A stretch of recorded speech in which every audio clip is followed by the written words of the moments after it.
Hey guys, it's James here and welcome back to my channel. If you're new here, this channel is all about sharing my love of cars and everything related to cars with you guys. In one of my recent videos, I introduced you guys to this 2021 Mazda CX-30 that I'm sitting in right now. This is my new daily driver.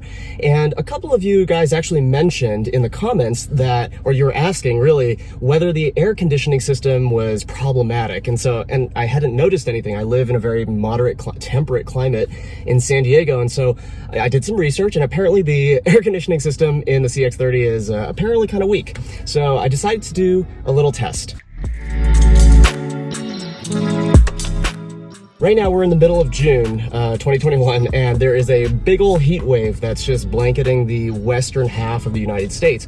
And I thought to myself, this is the perfect time to test the air conditioning system of the CX-30. So what I've done is I've driven out to Palm Springs, which the forecast today said 117 degrees is the peak, and I drove out to Palm Springs and voila, as you can see from this clip, as I was driving in, the temperature did in fact hit 117 according to the car's readout. I also have this little thermometer and hygrometer, which hygrometer means that it actually measures the humidity as well, but more importantly for today's purposes, it's a thermometer.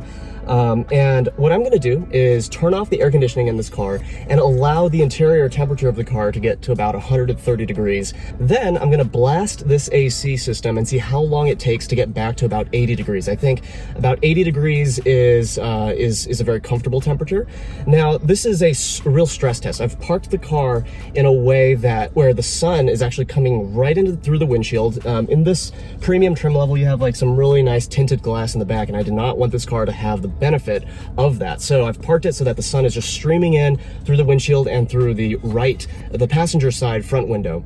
And we're gonna try to blast this AC while the car is idling, which is really tough because air conditioning compressors are actually typically run off of a belt that's connected to the engine. So the faster your engine RPMs, the more cooling the air conditioning system is doing. So at idle, that's like the least power that you're gonna get from the air conditioning system. So let's allow this cabin to warm up. I'm gonna move to the back seat because it's awfully toasty in the front here already. So I've just climbed into the back seat of the car, and it is 82 degrees back here and rising, as you can see. You can see that the low temperature says 36 degrees because I normally keep this thermometer in my fridge. So that's why it says the low is 36. But we're at 82 right now and going up. And the time is currently 4:21. We're gonna see how long it takes to go up to 130 degrees in here, and then how long it takes to get back down. I've had the air conditioning off for like 2 minutes, and you can see I'm already very, very sweaty. This video reminds me of a Top Gear episode. Jeremy, James, and Richard roasting in some cars, or a car. So after just a few minutes in there, I decided to be wise and to step out of the car. Pretty much immediately, the drone reported that it was overheating, so I'm gonna give it a little break. It's been 15 minutes. The time's now 4:36, and the thermometer reads 98 degrees. Gosh, these mountains are really gorgeous. Palm Springs is a nice area. If only it weren't, 1,000 degrees all the time. Man, the CX-30 looks good, doesn't it? It's got that really nice side profile. Love it. It's 4:48 now. Car's been sitting there for 27 minutes, and the thermometer says 104. I am so impressed right now with how slowly the temperature is going up. So I'm gonna go in and grab an ice cold cocktail or something, a refreshing drink, and then I will come back and we'll find out how high the temperature is at that time. Forgot to lock the car. Impressively long range. Oh snap, there's the McLaren GT right outside the restaurant where I was hanging out. All right, so it's been a little over an hour since I parked the car and turned it off. Let's find out how hot it has gotten. Let's see, the inside of the car is 120. Wow, I'm glad I didn't wait around for that. Okay, so I think that's about as high as it's gonna get. And that's 120 in the back seat. The front seat area is probably a little bit higher. In the words of my brother back in the day, when he got into a car, this is when he was like 6, blast the AC! And we're gonna start with the vent open because it's a little hotter in here than it is out there. And then I'm gonna close it in a few minutes. The time is now 5:27. Overall, I'm super impressed so far. This car's been baking out in 117 degree heat for over an hour. It was actually an hour and 5 minutes when I came back here. and the interior temperature only got to 120 in the back seat, maybe a little higher in the front seat.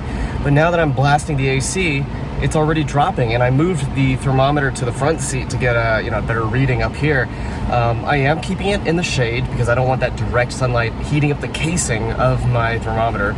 But yeah, it already dropped to 118, and this is actually pretty impressive. It still says that the outside temperature is 117, and since the inside temperature is 117, I went ahead and closed the vent.